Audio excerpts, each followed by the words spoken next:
Şüşə avtomatikdir. Birinci skorsa tərpənəndən sonra avtomatik olaraq qalxır. Mexaniki buradan da idarə edir. Tamam, məndə də elədi. Akustikası necədir? BMW-nin öz akustika sistemi var. Adını tam dəqiq baxıb deyərəm nədir. O Səs yaxşı sistemlə, çıxır.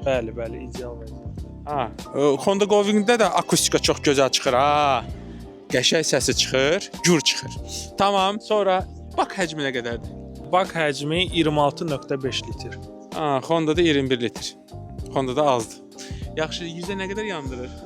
100-ə onu hesablamamışam, amma rəsmi göstəricilərlə 4-5 litr olmalıdır. Ya, mümkündür. O Trasta 5 litr.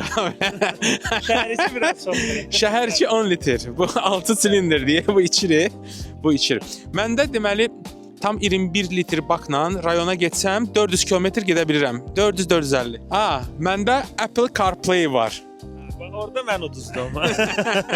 Amma board kompüteri var burada. Məsələn, amma Azərbaycan üçün aktiv deyil də, xəritəsidir. Sonra arxa skorus var. Bəli, var. Arxa skorusumuz var. Rejimi var.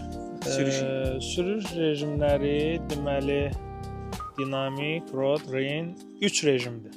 Ha, məndə isə 4 rejimdir. Məndə Eco'dur, Touring'dir, Tour rejimi, sonra gedir rain, yağış üçün nəzərdə tutulub. Bir də sport. Sportda dəhşət güclüdür. Elə bir 6 silindrin hamısı da işləyir.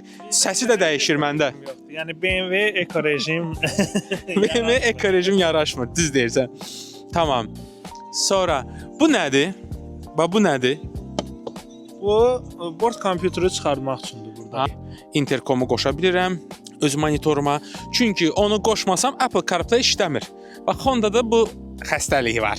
Telefonu qoşursan, telefon qoşmaqla iş bitmir, işləmir. Gərək interkomu qoşasan ki, interkom, telefon hamısı Honda-ya qoşulmalıdır. Ondan sonra Apple CarPlay işə düşür. Yaxşı.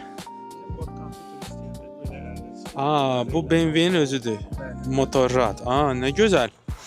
Yaxşı, məndə açar keyless kodu. Səndə? Məndə də eyni qaydada keyless kodu. Onda bu 1-1. Tamam. Tamam, gözəl. Bu bagajı falan açır. Tamam. Tamam. Keyless go. Okey.